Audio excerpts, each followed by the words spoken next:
This is the 007 Debriefings. I'm Intelligence Officer Wiz. And I'm Weapons Specialist Zero. Zero, how you doing this week? Doing all right. That's good, that's good. All right, so we are here to comb the files of MI6 to talk about the cinematic adventures of one James Bond. This week, The Spy Who Loved Me. Why don't we get into our mission objectives? We go through a bunch of different elements of the movie that pertain to Bond. And we're going to start with 007, who is James Bond, played by Roger Moore. He keeps improving after each iteration. He seems a little more threatening. The danger element seems to go up a little more as each iteration comes by. But his strengths are his charm, his wit, and his comedic savvy, I would say, in this movie. I do think he's improved, and technically that is true, but I think this wasn't a Bond movie that I think Moore was better suited for. This movie was a bit light on gadgets and everything. It seemed like this one, Moore was okay. I mean, definitely better than the last movie, because I think it felt like he was starting to get settled out in his role as Bond and everything, but there's a little bit more sort of like spy-focused stuff rather than just heavy brute force action and things like that. He's definitely got to work the charm a little bit more with being a spy and everything. I think he's fine in this one. I think that's just how I kind of feel. He's not exceptional, but he's fine. I agree on a lot of points that you have. I think he is fine for what he is when you compare him to the other two movies that he's done. His charm works. I think that in that case, he works as Bond. The issue that I have is still, I don't see the dangerousness of Bond from Connery. I don't see the elements of surprise, just how deadly that Bond is as Connery. And this is where I think this film has a problem with Moore's interpretation of Bond. Because I really think this film specifically would have benefited if this was a Connery movie. If this was Connery who's playing the role. Because you have this Bond who has to be much more of a threat, who has to be much more of a dangerous person, much more deadly. And Moore is not good at that, really. He's fine, but not as good as Connery was. And then you have the back and forth with Anya in this movie that I think would have done much better if it was Barbara Bach and Connery having the back and forth. I definitely agree. Just in those two cases, just he lacks sort of the brutality of Connery, and then just the back and forth between him and Anya. It isn't as clever or as playful as Connery in some cases, so he seems to fall a bit short. And I think that what happens with Anya in this movie and how clever she is would have made her, I think, a much better, not even just much better character, but a much more interesting and intimidating character if she was able to best Connery. And the problem that I have with it being Moore is that it just seemed a little too easy. It seemed a little too like, well, yeah, this is Moore, so if this was Connery, this would have never happened. But since it's Moore, he's a little goofier, he's a little more, I guess, effeminate, he's a little more less masculine than Connery is. The way Anya is seems to be slightly neutered because of that. But if it was Connery and she was able to do everything, then you have a very captivating character in that instance. But we'll get into Anya when that time comes. I do like Moore as Bond. I like how he is in this, but I just think with the way that they were doing this story, it was the wrong Bond for this. This would have been better as a Connery Bond than it would have been as a Moore Bond. Yeah, I agree. Just Moore's fine in this one. Yeah, but absolutely. It's one of those things that he could have used a little bit of the roughness, I guess is the way I can think of it, that he could have used a little bit of the roughness of Sean Connery. Since it's not there, it leaves a little bit to be desired. It's just like, you could have been a little bit sharper here, a little bit more rougher here, and it's just not there. There's a lack of unpredictability with Moore, which works well when you're making a film that is much more comedic in nature and much more of a film where you have to rely on the charm of the character more than the rugged individuality and the roughness of the Connery's Bond. But when it comes to points where he has to act like that, I think it leaves a much to be desired in that end. So I'm with you. I do like Moore. I think Moore is fine in this movie. This was really meant to be something for Connery more than, I would say, Roger Moore in this one. So let's get on to villains. There are 2 villains in this film, but like From Russia with Love, the henchman takes the most screen time, I would say. And this leads to an issue that has been much more prevalent with Bond girls, and I would say with the villains. And that is that both villains don't have a lot of screen time to be that captivating and compelling. So let's start with the main villain, which is Carl Sigmund Stromberg, who is played by Kurt Jurgens. My main issue with Stromberg is he's not really in this movie that much. And on top of that, he's just a less effective mix of 3 different villains, which is Dr. No, Goldfinger, and Colonel Klebb. And again, the main issue that I have is he's not in it that much. When he is in it, I think you mentioned it in the beginning, he's more like a cartoonish supervillain. And then when he gets dispatched, it's kind of anticlimactic. You see him kind of in the beginning, kind of setting up like he's got the perfect plan and everything. And then you see him kill one of the conspirators that had betrayed him and leaked information out. And you're just like, okay, wow. Yeah, this guy's like mad scientist with crazy high-tech evil mastermind layer. And then, boom, just gone. You see references to him mentioned by other characters here and there. And then nothing until almost, I want to say, the half point of the movie. And then that's when Bond and Anya just start kind of heading to his base under the guise of being scientists to try to see what the base looks like and try to gather intel. And you see Bond meet up with Stromberg there for a moment, and then you don't see him again until the end. And that's when it's just like all right, so here we are. I'm here. I'm setting my evil megalomaniac plan in motion, and here we go. And that's it. The overall impression you get of him of he's just kind of a mad scientist megalomaniac type who just wants to blow up the world and start new underwater cities where he's the tyrant king. I guess we're going the cartoonish supervillain angle with this guy, and that's about it. And that's kind of the overall impression I got, again, just seeing Stromberg being the villain this time. He's pretty flat in this, and I think it's more to do with how little he's in it, and then what we see of it is just basic boilerplate supervillainy. And in some films that could work, but I think with this specific film it kind of left a little to be desired. So let's get into the other villain, which is the henchman Jaws, played by Richard Kiel. Man, Jaws is weird. I don't know about you, but like, I find this really strange. He's armed with steel teeth, he has superhuman strength, and a tall frame, which of course is Richard Kiel. He's a very tall man. And it's easy to see why he is one of the more memorable villains of the Bond films, but he's also the silliest. He really is incredibly silly. What does he do? He walks slowly, almost robotically, and he does it to his prey where he pins his target down with his brute strength, fighting off bullets, punches, and falling debris. Literally unstoppable, with someone to be really feared. And how does he kill them? By biting them. By biting them. It's incredibly strange in this movie. It really dissipates the fear that you would have in this guy, because you would think that if he could just break you in fucking half, you'd be like, oh my god, that's fucking scary. But when he just slowly tries to arch his way into Bond or anybody else to bite them, it just comes off as odd and weird. Jaws is the character, I think, that really sort of brings sort of the wacky, cartoonish supervillainy into high gear. When he shows up, it's like you said, he's kind of like a lumbering giant. You're just like, oh, he's fucking slow, whatever. And then you'll see whoever his victims are, they'll freak the fuck out. They'll start running for the hills. When he gets shot at, it just seems like just nothing can stop him. He's just sort of a Titanic-sized killing machine. And then when you get to the scenes where he just pins down his target and he goes in to just bite the vein on the neck open and just cause him to bleed all over, they play like this silly like killing theme when that happens.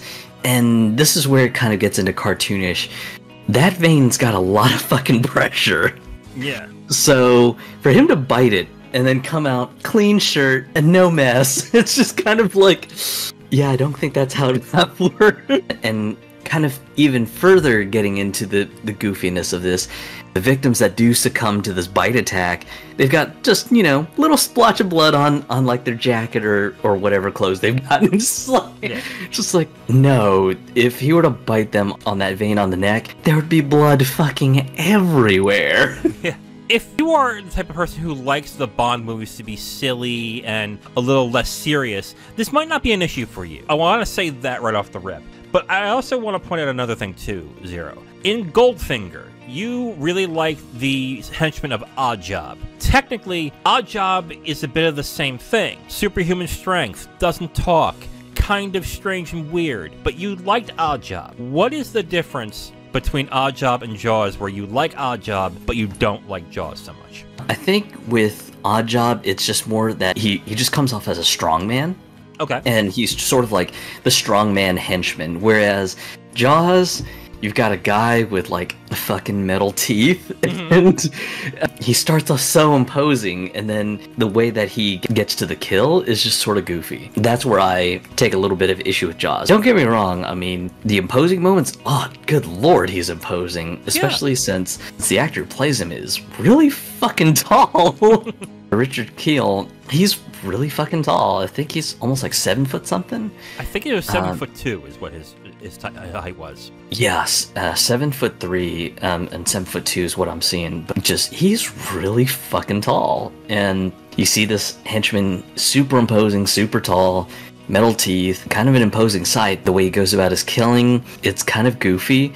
It would have been a little bit more imposing if he was just sort of savage and just started like going full-on cannibal on his victims, but he kind of takes the assassin path, and by taking the assassin path, it's just kind of goofy. When it comes to villains, this film is pretty disappointing. You just have two villains that are lacking in some key area to make them very compelling. I think with Stromberg, it's the fact that you don't see him too much, and that he's pretty much standard stock supervillain. And with Jaws, I think the way he kills, and the fact that he doesn't talk at all. You just have two disappointing villains as a result that aren't that interesting when they're on screen. Except for maybe the first part where you see Jaws. And that's about it. So let's get into Bond Girl, which is Anya Amasova, Agent XXX, played by Barbara Bach. Okay, I have one problem with Anya in this, and that is that her call sign is Agent XXX. That just sounded so damn silly to me. Really? You couldn't be a little more clever than that? Why not just Agent 69? Why not? Just go ham. Go ham with that. Yeah, when her call sign was mentioned, I was just like, oh god, you guys could have been creative. I mean, you know, Bond's 007. You could have gone with Agent 69. Come on, guys. To be fair, Agent 69 would be a bad one too. With that being said, when she's introduced that way, it kind of leaves like, oh, really? But that is the only problem I have with this character. I think she is easily the best Bond girl thus far. She is much of an equal to Bond as Pussy Galore was, while still being incredibly gorgeous and an engaging character. The problem with Pussy Galore in Goldfinger is that she just snapped right out of it at a certain point in the movie. Like, she just changed character 180. That didn't necessarily happen with Anya. She does bend a little, but she still remains the same character. And because she's also a secret agent herself, she's an equal to Bond. And she also best Bond in a number of ways that is not ridiculous, it is not corny, it actually works really well. She actually knows what makes Bond tick, what he does right and wrong, so she utilizes it in a brilliant way. Anya is definitely by far one of the stronger Bond girls we've seen thus far. Really, it's like you said, just she can pull just the same punches as Bond, and even gets one over him a few times too. And it's actually kind of refreshing to see, especially we've joked a few times now that there have been sort of magic penis moments with Bond where just you've got just a Bond girl who will start off strong and then just magic penis happens, and then bam, oh my god, I'm the most helpless thing in the world, or I was working for the other side, but I've been convinced your side is the best side. And this one, just the back and forth is just so good to see, and I don't really think the magic penis shenanigans really worked this time around. No, and in fact, when she finds out what Bond did in the beginning of the movie, it flips back into like, oh, I'm gonna kill you after this is done. Like, that was different enough. Here's the thing though. She's more Connery than Moore in this movie, because she is dangerous and unpredictable in the way Connery is, which is fascinating, which is why one of the big reasons why I think this could have been better as a Connery film, because you have two characters that have the same mentality and do the same things, but yet are two different people. That would have been an interesting way to make things work in that movie. But that's not Anya's fault, or that's really not Barbara Bach's fault, too. Barbara Bach is really good in this movie. I don't know if you mentioned it, but like in the action sequences, she's utterly believable. Like, I can believe that when she throws a punch, she fucking hurts.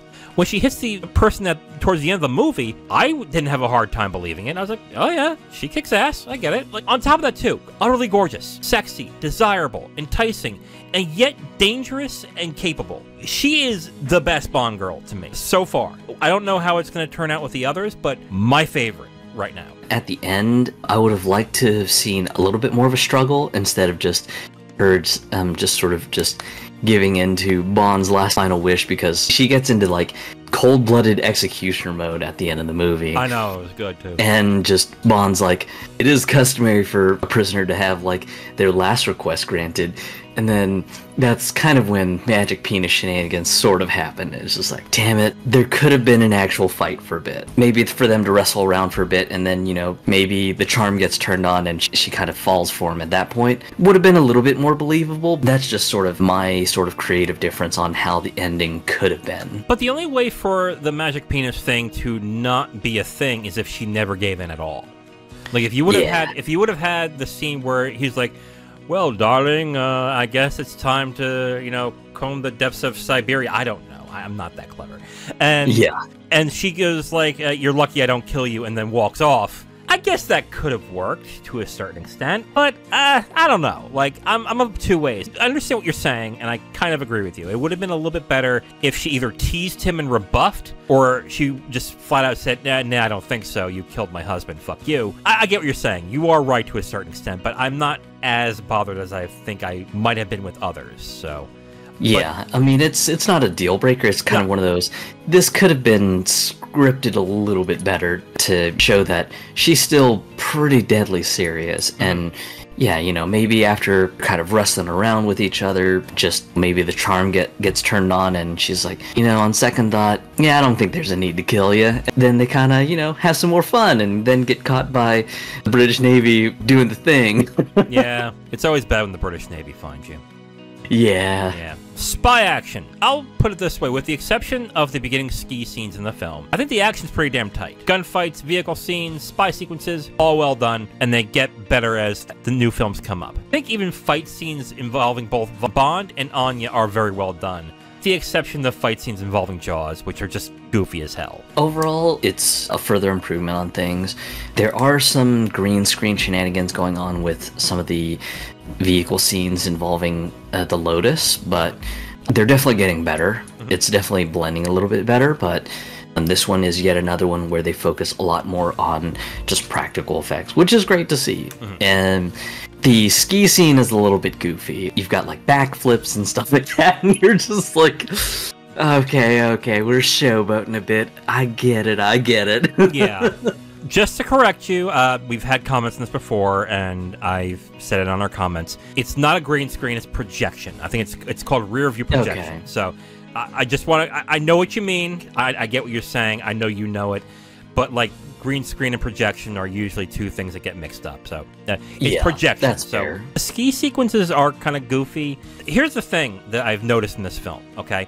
Is that the action scenes seem to borrow very liberally from other Bond films. The ski sequences from On Her Majesty's Secret Service. We have the underwater sequences from Thunderball. The train sequence from Russia with Love.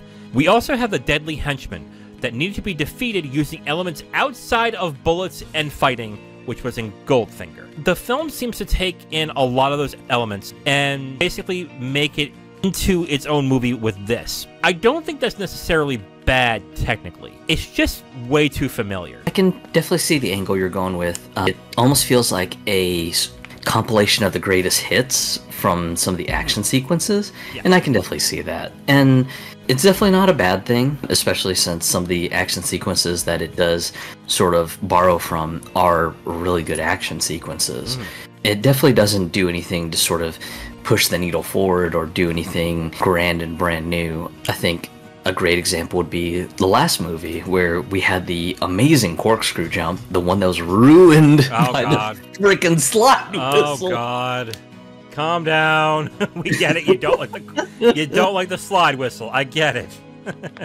But yeah, I mean, I get it. I mean, it's one of those things that this one sort of borrows action sequences from some of the previous movies and doesn't do anything sort of brand new. It is a bit of a shame, but at the same time, I don't quite think it's it's bad for doing that. I will say one thing, though, that I think kind of doesn't work with the action at times.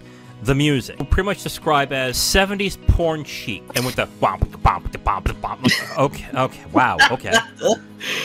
Yeah, I can definitely agree with that. Just the porn funk music for like the action sequences just felt a little out of place. Yeah, it did. It's not terrible, but it's just like, that's a little odd.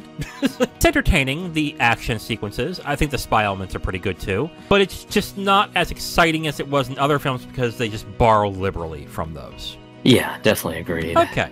So let's get into our final element, which is theme song or opening credits, which is Nobody Does It Better, composed by Marvin Hamlich and lyrics by Carol Bayer Seeger, performed by Carly Simon. Nobody Does It Better is a very sweet, sentimental song with good lyrics, and has a lovely singing voice by Carly Simon. It's actually a really good song. I actually like the song a lot. And the opening credit sequence is also good. Lots of blues, with both a male and female model acting as the background characters. I thought that was nice. Problem is they don't fit with the movie. I don't think that the song fits with the opening credits. I don't think the song fits with anything in the movie, to be absolutely honest with you, because whenever I hear the sting going on throughout the entire movie, it's like, this feels weird. Why is...